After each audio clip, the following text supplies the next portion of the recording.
Kaizen शब्द म्हणजे नेमका काय? तर कायझन ही फिलॉसॉफी आहे जी जापानीज लोकांनी डेव्हलप केलेली आहे. कायझन म्हणजे कंटिन्युअस प्रोसेस आणि त्या कंटिन्युअस प्रोसेसमध्ये इम्प्रूव्हमेंट होत जाणे, त्याला म्हणतात कायझन. मग ओकॅब जेव्हा माझ्या डोक्यात होतं की मी पुस्तक लिहावं, एखादी नोट्स लिहावी, तेव्हा माझ्या डोक्यात नेहमी एक होतं की ओकॅबलरी हा घटक 2 दिवसात 4 दिवसात 1 महिन्यात नाही होत. त्याला कंटिन्युअस इम्प्रूव्हमेंटची गरज आहे. एक विशिष्ट स्टेजला जायचं आणि पुन्हा बॅक यायचं, ते इम्प्रूव्ह करायचं आणि पुढे जायचं. त्या अनुषंगाने मी पुस्तकाचं नाव दिलं कायझन. म्हणजे थोडक्यात ओकॅबलरी घटक तुम्हाला जर वाटत असेल मी 8 दिवसात कंप्लीट करेल, 2 दिवसात, तसं होणार नाही आहे. एक पर्टिक्युलर स्पॅन लागणार आहे मित्रांनो. मग पर्टिक्युलर स्पॅन म्हणजे किती? 3 महिने, 4 महिने, 6 महिने, हे प्रत्येकाच्या ऍक्च्युअली टॅलेंटवरती डिपेंड आहे. तुम्ही किती ॲब्झॉर्ब करतात आणि किती कंटिन्युअस असतात. म्हणून कायझन हे पण सांगतं की तुम्ही कन्सिस्टंट असला पाहिजे. म्हणजे आज जर मी 2 पानं वाचली तर उद्या पण 2, परवा पण 2, म्हणजे असं वाढत वाढत जाऊन हे कंटिन्युअस इम्प्रूव्हमेंट ॲट द एंडला त्याला कम्प्लीटनेस देईल. That is called Kaizen. मग आता नेमकं कायझन पुस्तकात मी काय केलेलं आहे? तर फर्स्ट, कायझन पुस्तक हे पूर्णतः PYQ बेस्ड वोकॅब्युलरीचं पुस्तक आहे. म्हणजे मी फक्त ओके भाषा जमा केल्या आणि टाकल्याने पुस्तक बनवलं असं नाही आहे. त्यामध्ये मी स्टडी केला SSC, UPSC, त्यानंतर बँकिंग, CDS आणि इतर एक्झामिनेशन जसं KPSC, Kerala public service commission, TPSC म्हणजे त्रिपुरा असेल, या सगळ्यांच्या ओक्या बाजूला काढल्यात आणि त्या रचल्या आहेत आणि त्या एक्सप्लेन केल्या आहेत. त्या एक्सप्लेन करताना मी काय केलं, ते शब्द सगळे डिक्शनरीमधलं म्हणजे ऑक्सफर्ड आणि कॅम्ब्रिज, ज्यातनं आपल्याला MPSCला, UPSCला, CDSला डायरेक्ट कॉपी पेस्ट होतात वाक्य, ते मी कॉपी पेस्ट केलेले आहेत. म्हणजे थोडक्यात सिनॉनिम्स अँड अँटॉनिम्स या चॅप्टरमध्ये जर गेलो तर त्यामध्ये मी एक शब्द घेतला आहे, त्याला मल्टिपल अनेक शब्द दिलेले आहेत इंग्लिशमध्ये आणि मल्टिपल मराठीमध्ये दिलेले आहे. म्हणजे थोडक्यात कुठल्याही परीक्षेमध्ये SSC, UPSC, CDS हे शब्द एकमेकांना कॉपी होतात. पण आता 2025चा पॅटर्न बघितला तर एका शब्दाला एक शब्द असं येत नाही, एकाला मल्टिपल मिनिंग येत असतात. म्हणून एकाला सगळे मल्टिपल मिनिंग जोडलेले आहेत, मल्टिपल मराठी जोडलेले आहेत आणि खाली एक सेंटेन्स दिला आहे. ते सेंटेन्स म्हणजे ॲक्च्युली त्याच दर्जाचे ज्या दर्जाचे आपल्याला परीक्षेमध्ये येत असतात.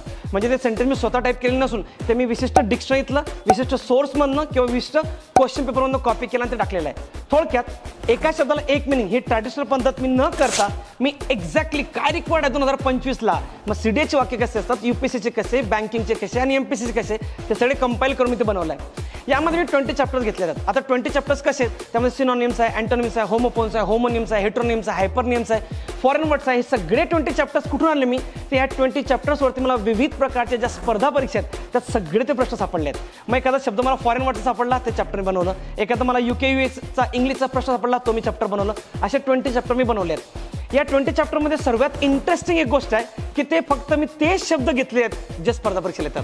म्हणजे आपण जर डिक्शनरीमध्ये गेलो तर डिक्शनरीमध्ये आपल्याला लाखो शब्द दिसतात, तेवढे लाखो न घेता फक्त तेवढेच मी सिलेक्ट केले जे स्पर्धा परीक्षेमध्ये येतात. इंटरेस्टिंगली काय केलेलं आहे मी की प्रत्येक शब्दानंतर मिनिंग आहे. जसं आपण इडियम चॅप्टर घेतला, मग इडियम्स त्याचं इंग्लिशमध्ये मिनिंग, त्याचं मराठीमध्ये मिनिंग, दॅट्स ओके. पण त्याच्या खाली मी सेंटेन्स जोडलेला आहे आणि या सेंटेन्सेसमुळे मित्रांनो थोडं पुस्तक एक 600 पेज झालेलं आहे. त्यातले सगळे सेंटेन्सेस जर काढले तर पुस्तक फक्त 200 पेजेसचं आहे. म्हणजे आपलं पुस्तक 600 पेजेसचं होण्याचं कारण काय? मी प्रत्येक शब्दाला सेंटेन्स दिला आहे आणि सेंटेन्समध्ये सुद्धा एखादा शब्द जर जड असेल, अवघड असेल, त्याला त्याच्या कंसामध्ये मराठी शब्द मी ॲड केलेला आहे. पण आता प्रश्न असा येत होता मला की मी होमोफोन्स केले, होमोनिम्स केले, कन्फ्यूज वर्ड्स घेतले, सगळे घेतले, मराठीमध्ये लिहिले, इंग्लिशमध्ये लिहिले, सेंटेन्स लिहिले, पण आता डोक्यात कसं राहील? जनरली ॲज अ स्टुडंट मी जर अभ्यास करायला घेतलं तर 4-5 पानानंतर मी बोर होईल. मग मी काय केलेलं आहे की ते बोर्डम तोडण्यासाठी प्रत्येक 3 पेज नंतर एक डेच्या स्वरूपामध्ये मी एक प्रॅक्टिस सेट दिलेला आहे. मग डे म्हणजे काय? Day 1, Day 2, Day 3 असं. आणि त्यामध्ये जे प्रश्न घेतले आहेत ते सगळे घेतले रिसेंट 2023, 2024, 2022. डेमध्ये मी खाली उत्तरं पण दिलेली आहेत आणि ते सगळे जे डेमध्ये सराव प्रश्न विचारले आहेत ते सगळे तुम्ही मागच्या 3 पेजमध्ये वाचलेले आहेत. म्हणजे तुम्ही जे वाचणार आहात त्या बेसवर तुम्ही क्लिक करणार.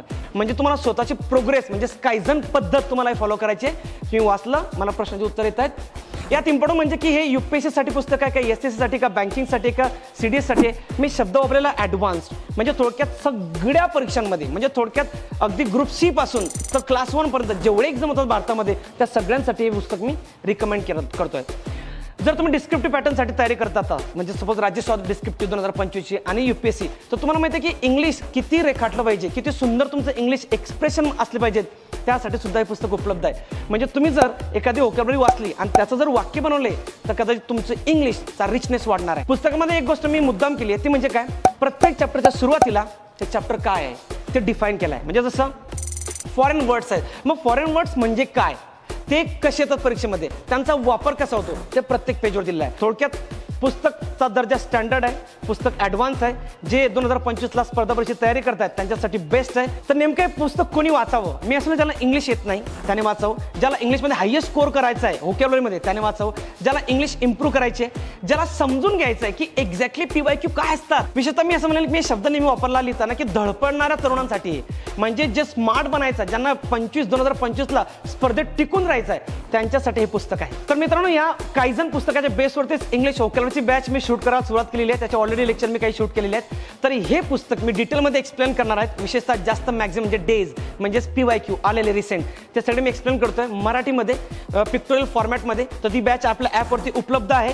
सेपरेट म्हणून बॅच सुद्धा उपलब्ध आहे. आणि जे आपले बॅचेस आहेत, जसं रेकॉर्डेड बॅच असेल 3 महिन्याची किंवा रेकॉर्डेड बॅच आहे 5 महिन्याची किंवा आपली लाईव्ह बॅच आहे, सगळ्या बॅचेसमध्ये ती बॅच ॲड होणार आहे. तर कायझन पुस्तक हे मित्रांनो येत्या सोमवारपासून म्हणजे 10 फेब्रुवारीपासून संपूर्ण महाराष्ट्रात उपलब्ध आहे. तुम्ही ऑनलाईन आणि ऑफलाईन दोन्ही स्वरूपामध्ये तुम्हाला ते पुस्तक मिळू शकते. ऑनलाईनसाठी बरेचसे ऑप्शन आहेत, त्यामध्ये ॲपमध्ये सुद्धा तुम्हाला ते पुस्तक उपलब्ध आहे. आपल्या ॲपमध्ये जा, त्यामध्ये बाय बुक नावाचा ऑप्शन आहे, त्यात क्लिक करा आणि पुस्तकाचा ऑर्डर करा. तुम्हाला 4 ते 5 दिवसामध्ये ते पुस्तक मिळून जाईल.